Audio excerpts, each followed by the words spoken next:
Halloween commence dans seulement quelques jours et j'ai longtemps cherché cet endroit qui me permettra de connaître le lieu le plus hanté de la région. La réponse va apparaître dans quelques instants dans ce plat.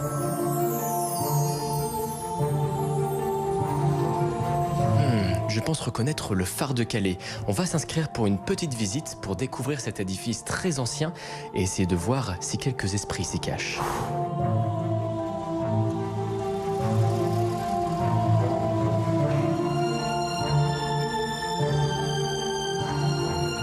Et pour cela, j'aurai d'ailleurs une petite voix qui m'accompagnera aujourd'hui.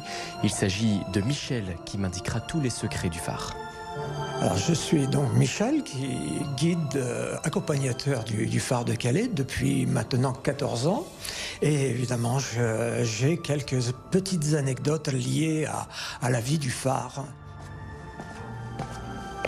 Bon, la montée commence dans ce phare, 261 marches pour découvrir près de 176 ans d'existence. C'est un phare très ancien ici, on le voit, avec des murs encore décrépits et ça participe à cette ambiance très mystérieuse dans le bâtiment. Le gardien a vécu très longtemps ici dans le phare. Il a vécu 45 ans. Toute une carrière. Il a quitté l'endroit en 1989, très précisément. Donc ça fait 35 ans qu'il n'y a plus de gardien ici. Et le gardien se rendait pratiquement au moment du coucher de soleil et venait allumer lui-même, donc manuellement, le phare. Et il restait ici toute la nuit. Il ne redescendait pas.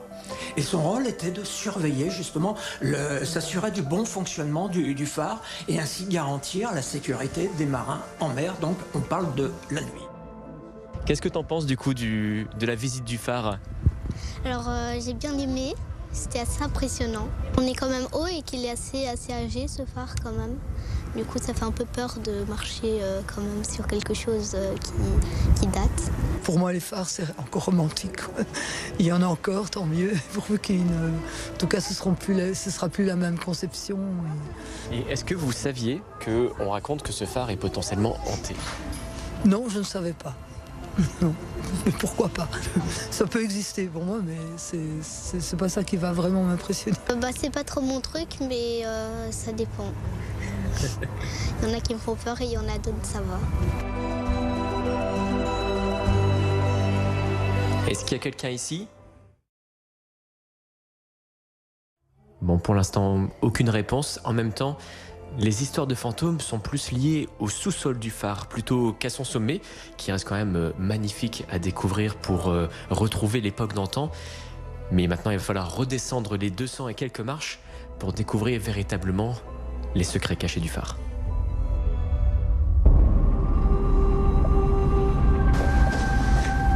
Michel, vous êtes là? Oui Clément, je suis toujours là. Je suis en train d'aller dans le sous-sol. Est-ce que vous pourriez me dire les histoires qu'on y raconte? Alors, en effet, le phare de Calais est réputé comme étant hanté. Il est habité d'ailleurs par un fantôme qui loge actuellement dans les caves du phare de Calais. Ces histoires qu'on raconte ici, elles seraient dues à des corps qui ont été retrouvés il y a plus d'un siècle. Il faut savoir que le phare a été construit sur un ouvrage militaire qu'on appelle un bastion. Donc on a commencé les fondations et lors du creusement de ces fondations, on a découvert deux corps. Le corps d'une dame et le corps d'un homme. Et d'ailleurs, à partir de l'an 2000, s'est produit des phénomènes à l'intérieur du phare. À savoir par exemple des lumières qui s'allument alors que personne n'est présent dans le phare, sauf une personne qui n'a pas allumé cette lumière. C'est surtout de la présence, une sensation, des impressions de présence, des frôlements. Et sur ces marches qui amènent au sommet, vous avez, vous aussi, Michel, vécu une histoire particulière. Ce jour-là, nous avons nettoyé un ensemble de marches. C'était un ensemble de 7 marches, très précisément. Et donc mon collègue était présent en train de faire le nettoyage en ma présence et j'ai pu constater que tout était impeccable et nous avons quitté les lieux. Et le lendemain, c'est C'était les mêmes personnes qui se sont présentées en tout premier au phare.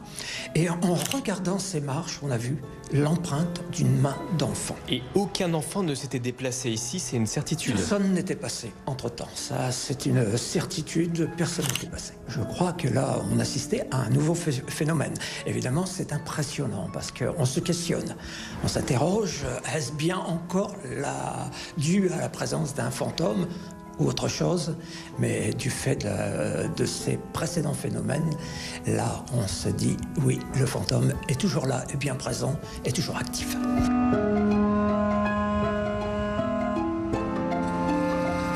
Jacques, on est réunis ici dans le sous-sol du phare, là où dans quelques jours, eh bien, les familles, les jeunes pourront venir découvrir des contes autour d'Halloween, parce que on le voit bien autour de nous, c'est un endroit idéal pour se donner quelques frissons. Ce qu'on ne savait pas, c'est que cette rumeur allait se répandre dans la France entière. Comme une traînée de poudre. Ouais. Incroyable. Et on a eu d'énormes demandes de télévision, de journaux spécialisés, etc., pour venir faire des enquêtes sur le fantôme du phare de Calais.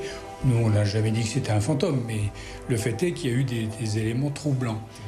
Et donc, on a dit, bah tiens, pour Halloween, ce serait sympa de profiter de cette fête pour ressortir un peu l'histoire de notre fantôme. Aujourd'hui, c'est vrai que ce phare, il est très très beau d'extérieur. D'intérieur, ce qui participe aussi à ce sentiment de mystère, c'est cette atmosphère effectivement de fissures, de murs un peu décrépits. Mais ça ne veut pas dire que le phare est en mauvais état. Ah non, il a été renforcé, il est très solide, mais il est... Certains phares... alors les phares étaient toujours fabriqués avec des matériaux locaux. Bon, nous ici, on est dans le Nord-Pas-de-Calais, le matériau local, c'est la brique. Et encore, c'était des briques de sable. Donc c'est des briques très friables et qui prennent très facilement la pluie. Et voilà. Donc on a le même phare à l'île de Ré, exactement, c'est le même plan. Mais il est en granit et donc en pierre. Il tient beaucoup mieux. Et là, il tient beaucoup mieux, quoi. Et à l'intérieur, il est quasiment impeccable. Est-ce que vous avez, malgré tout, des personnes qui viennent avec la demande, peut-être, de visiter ces lieux, des chasseurs de fantômes, peut-être, qui souhaitent en savoir plus? Oui, encore un la semaine dernière. Et souvent, ils veulent venir la nuit. Bah oui, forcément, c'est là qu'on a le plus d'opportunités, peut-être, de capter quelque chose. Ce qui peut nous poser problème, il faut l'autorisation des phares et balises, et puis surtout, il faut qu'il y ait du personnel présent avec eux. On ne peut pas les laisser seuls dans un phare. C'est un phare qui est en fonctionnement. Il est toujours actif, effectivement. Il est actif. Donc, ça limite un peu le nom, mais sinon, les demandes de tournage ou de photographie ou d'enregistrement, on en a vraiment très très souvent. Et celui de la semaine dernière, le type, quand je lui ai donné les conditions, il m'a dit « Mais moi, je dépose mon matériel, je le laisse toute la nuit et je le récupère le lendemain. » Ah, bon, dans ce cas-là, ça peut être négociable. En tout cas, voilà, ce phare, il va continuer de faire rêver forcément cette partie-là pendant encore de nombreuses années, c'est sûr.